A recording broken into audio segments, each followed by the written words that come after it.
who's going to do it? I have no clue, honestly, because last game I really felt like both these players were ahead one time or another.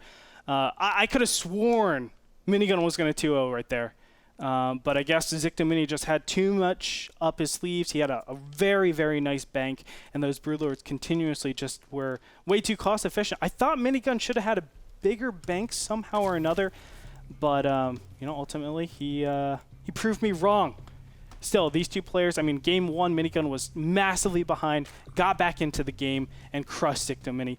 Second game, we saw a very long, drawn-out game on Daybreak, and it ended with Minigun losing that time around. I don't know what's going to happen in game three. Both these players could do a huge array of builds on a map like Metropolis, where you have so much distance between each other. I think Protoss do have the advantage on this map overall because of the power of the Warp Gates, which we saw, or Warp Prisms, which we saw last game, because of the power of, I guess, Warp Gates as well, just because you can get in, do a lot of damage, and then even get out from there. Gosh, I don't know. I really don't know. Well, I gotta say that Ziktomini, his style of just, I don't care if I trade inefficiently, I'm just gonna get position. You can see eventually, as soon as he broke that center of Minigun, his economy was just never the same, not able to resupply as much, and Minigun tried to still, you can see the urgency in his play, that he was still pressing forward no matter what happened, trying to see if he can harass, but at one point needed to just kind of scale back, and when he did, he fell back. Ziktomini pounced on him perfectly and was able to capitalize. And I think in the end, Ziktomini just barely held out, but that game could have went either way. You can see the back and forth swings of momentum. And I'm going to say that if the game goes on for too long, I think Ziktomini will, again, be in the favorable position. I'm going to say that Ziktomini will end up taking the series if the game goes long. But Minigun, he used to be known as a savage 2-base all-inner. And that used to be him. But now you can see he's really transitioned to like a Hasuab style play, where just I don't attack until I'm completely ready for everything. And I think, I mean, everybody knows it. Kaldor is the #1 person that says Protoss is so good on this map, and it's because of that 2-base Immortal push, but also a lot of other players have shown you can go Robo Stargate plays. That's really effective on this map. Anything, really, that involves being super mobile, you can do and really punish your opponent for. And we've seen that time and time again where, you get force fielded out of your main and you're dead. And the fact of the matter is, Zergs have to expand in this line format, which makes it very difficult. There's this destructible debris, which makes it a lot harder. You have to take that down if you actually want to connect the bases. So if, let's say, there's a pylon safely tucked away on this top left-hand or bottom left-hand position, and it goes away at the third base, and then there's a Warp Prism or Stargate play at the main, where do you actually position your units to defend against everything? That's really tough. We're going to see if Minigun actually tries to use that. I feel like the initiative goes to Minigun, though. He's the one that gets to choose, what do I get to do this game, and that's why he picked it. Well, we'll see what he has in store, because like you said, it is his map choice.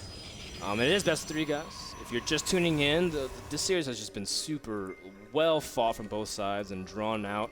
And we've seen late game scenarios, both games. And now it's come down to Metropolis. The winner advances to the round of 64, which we'll pick up tomorrow.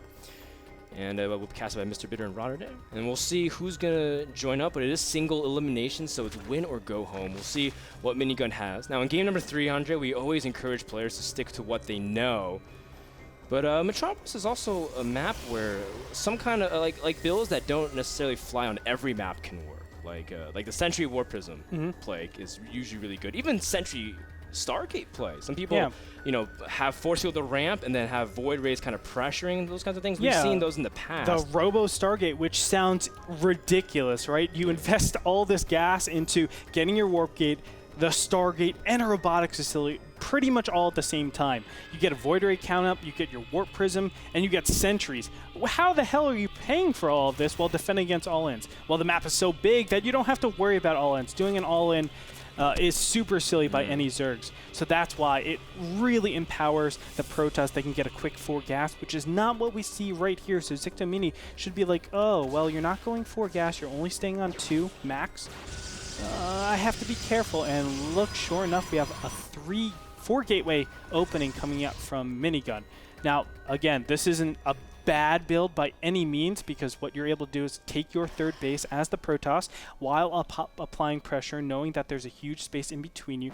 But still, I feel like there's other really, really good builds that can actually do the same thing and would be 10 times more effective than just a standard 4-gate. Oh, it's Blinkstalker. Never mind. Well, he does have the Twilight Council in unison, so we can get that really quick +2.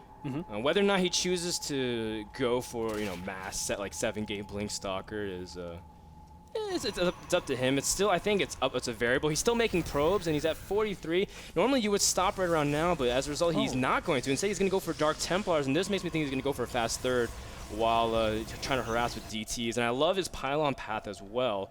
3 pylons kind of to be able to trace back. And after watching the Expendable, always take a further back position, Andre, from the high. Wow. Because the sniper gets caught, and then you're like, well, now I'm screwed. Yeah, no bueno. Drones are going to engage against these Zealots until, of course, the Zerglings can actually get there. The Zerglings being so slow. Nice job. Look at this minigun actually taking off all the drones. They only have 1 hit away from actually dying. Zealots getting in here. And look, continuation Zealots are actually going to do a considerable amount of damage. If he focuses that hatchery, he can actually kill it. But he's not going to do that right now. Taking out, it looks like the Queen. The Dark Shrine is just about 2/3 of the way done. And we are... Ooh, wow. Roach is coming out at the perfect time. Yeah, now he's not really kiting though, and Roaches on creep, even if they don't have speed, can kind of kite these Zealots. He's letting Zealots do full DPS, and they actually do a pretty good amount of damage, so Ziktomini loses his Roaches, has to remake more, and all of a sudden the situation is getting a little bit out of hand, because now the next warp in Andre is going to have Dark Templars. Oh, yeah. And that's very Ziktomini's powerful. Gonna be like, well, crap. What am I supposed to do against this? He doesn't really, he's dedicating almost all of his resources to units. He doesn't have any sense that Dark Templars are coming. In fact, as soon as he's going to finish stabilizing here, he doesn't have detection. Yeah, what does he actually go for? And there it is. The Overseer is going to start up right here. But he goes for, yes, the hatchery. Very intelligent. A lot of players would actually go for the drones in this position. When you get 3 Dark Templars, you're able to actually take this hatchery down relatively fast, assuming your opponent is, there it is actually reacting to the Dark Templars rather than being preemptive with it. So really, really nicely done. And now he's 2 bases ahead. Minigun is terribly far ahead. What will he do from here? He can do a lot of different things, and he's going to maintain his advantage. I think he'll just take his 3rd base, play absolutely safe, tech up to Colossus, and then from there he will just push out, knowing his opponent doesn't have the gas capacity to actually spend on infestors, roaches, etc. Now Minigun does still control the map significantly, even though, yes, Ziktomini is moving out. Realistically, even though he has a force, there's sentries, Immortal will be popping out, and Ziktomini will have only Roach speed. +2 will be finishing for Minigun soon. Now, of course, Ziktomini might be using this Overlord, try to bait out some units and get to go for a surround, but in the end, he really needs to focus on his economy. Ziktomini hurting very badly. He only has 54 drones, and his 3rd base isn't even back up yet, as well as his natural. So Minigun just has to kind of sit back and harvest his advantage. He can take up to Colossus if he wants to from this point on. He could continue pumping out. There is a Dark Templar Blink Stalker.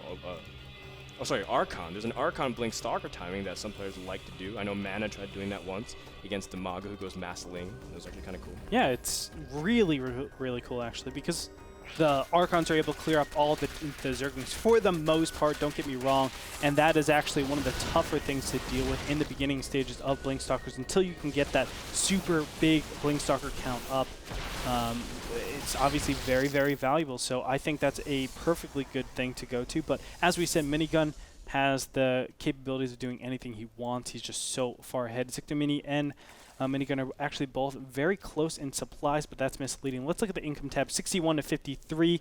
Of course, the 3rd bases are actually very, very close to each other, and that's not good. Zealot is going to be warped in here just to take out a creep tumor. But remember, there's that Dark Templar in the bottom left-hand corner. If it joins up with, let's say, 2 more Dark Templars, then he's actually in a position where he can actually take down this hatchery very fast. But for now, Minigun says, ain't no thing. Yeah, he's on even bases with his opponent, knows that as long as he's on 3 base versus 3 base, that means you're 6 gas versus 6 gas, assuming you saturate all your geysers. And you can see that Minigun really wants that gas. Already getting his geysers finished before his 3rd base is done morphing in. Infestation Pit about to finish up for Ziktomini as well, but again, that tech is so severely delayed. The fact that +3 is already halfway done, Blink is finished.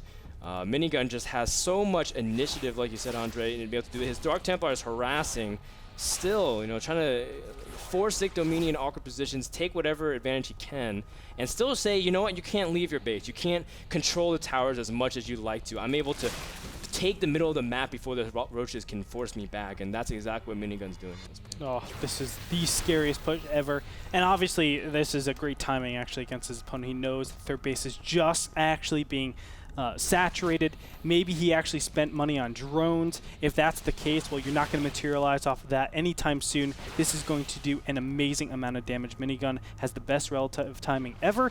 War Prism's going to continue in here. That's obviously going to not punish opponent, but say, I don't care about your creep spread because I can still make my pylon, quote unquote.